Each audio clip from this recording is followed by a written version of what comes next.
Hi friends, welcome to my channel Ankuram and this is Ananya. Today we will be learning unitary method. Unitary, the word unitary derived from the word unit.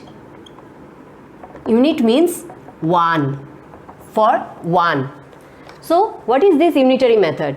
Suppose we know a cost of one pen. Suppose one pen cost rupees 10. So we can find cost of 20 pens. So this is called, if I know the unit value, then I can find for the 20 pens or the 30 pens, anything. Means if the cost of one object is given, we can find the cost of many objects by multiplying the cost of one object with the number of objects. So this method is called unitary method. So first we have to find for 1 and then I can multiply the number of items I need.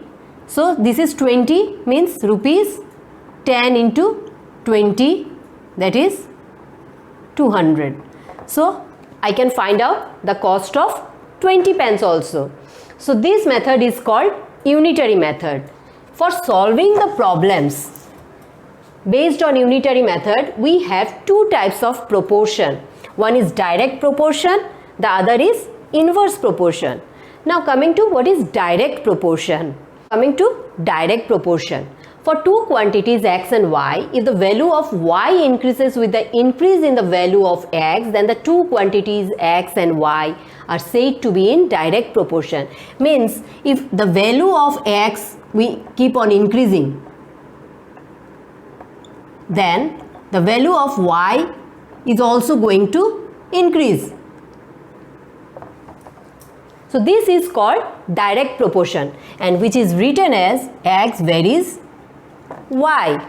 This is direct proportion. Means what does it mean?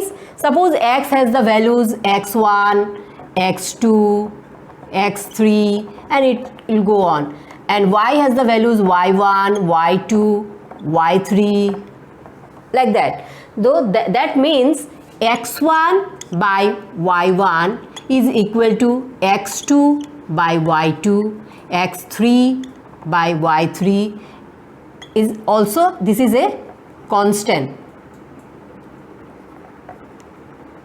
Constant means it's not going to change.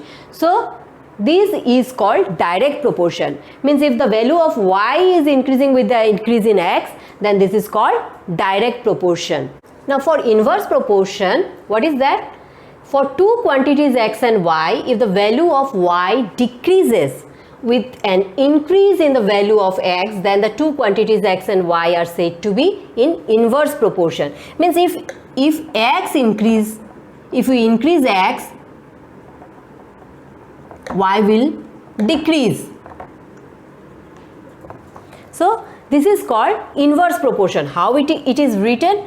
X varies 1 by y. Now if x has the values like x1, x2, x2, x3 and y has the values y1, y2, y3, then what does it means? x1 into y1. x1, y1 is equal to x2, y2, x3, y3, and this is a constant term. This is a constant.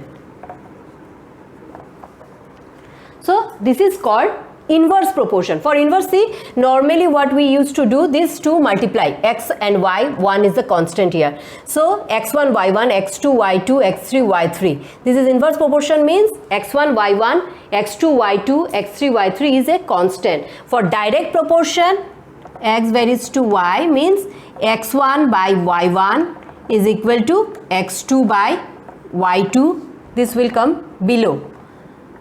x3 by y3, this is a constant. This is for direct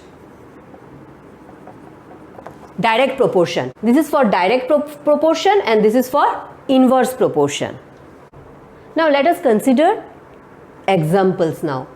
For example 1, cost of 10 notebook is rupees 200.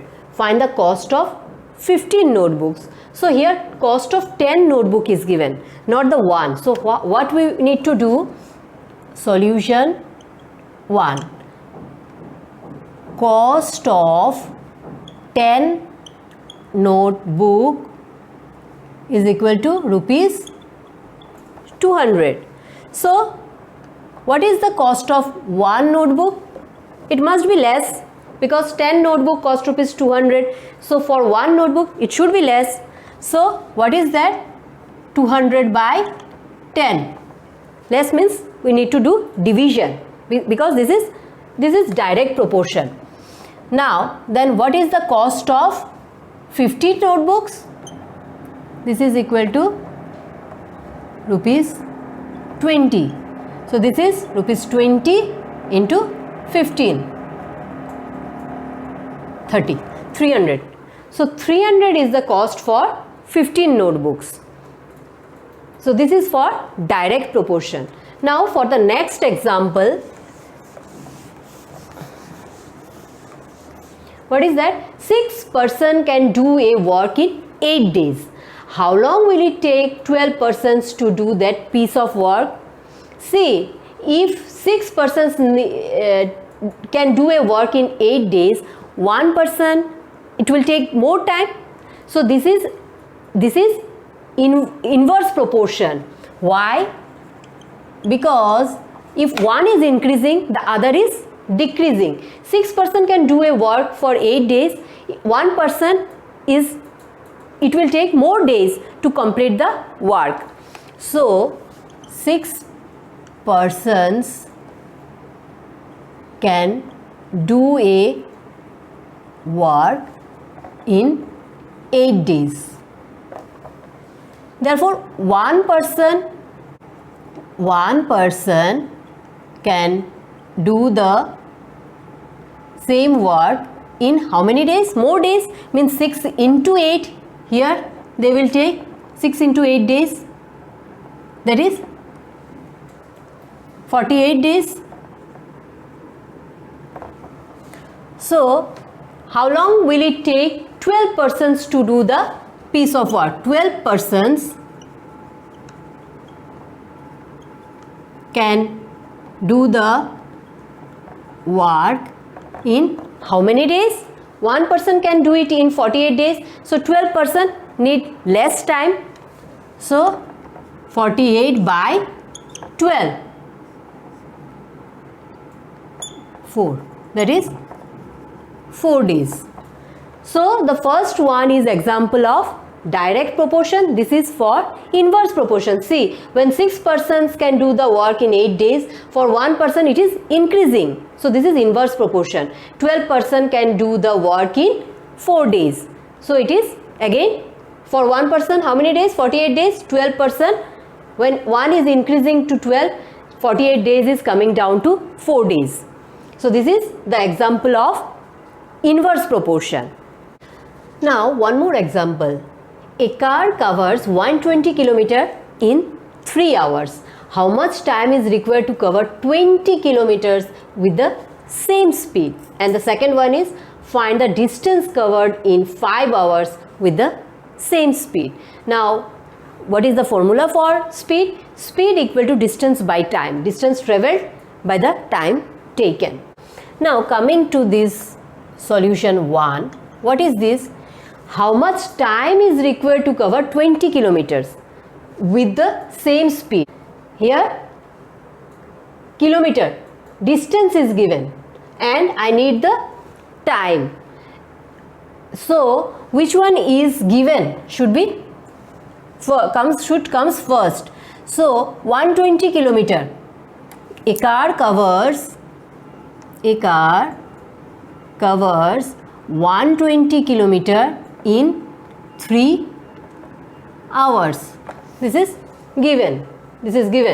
Now therefore, so a car covers 1 kilometer in less or more time.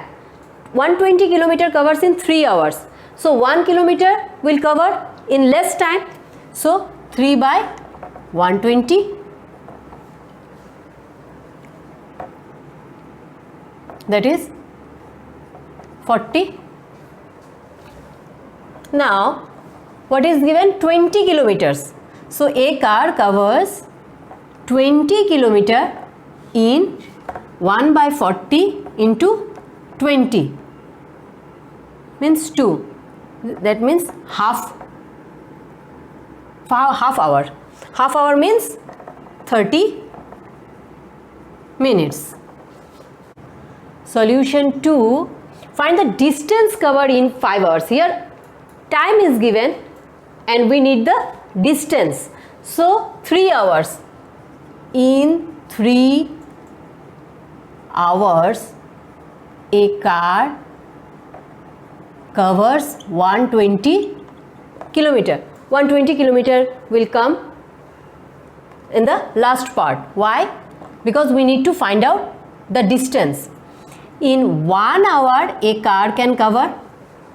If 3 hours takes 120 kilometer, so 1 hour it will take less distance. 120 by 3 means division, 40 kilometer.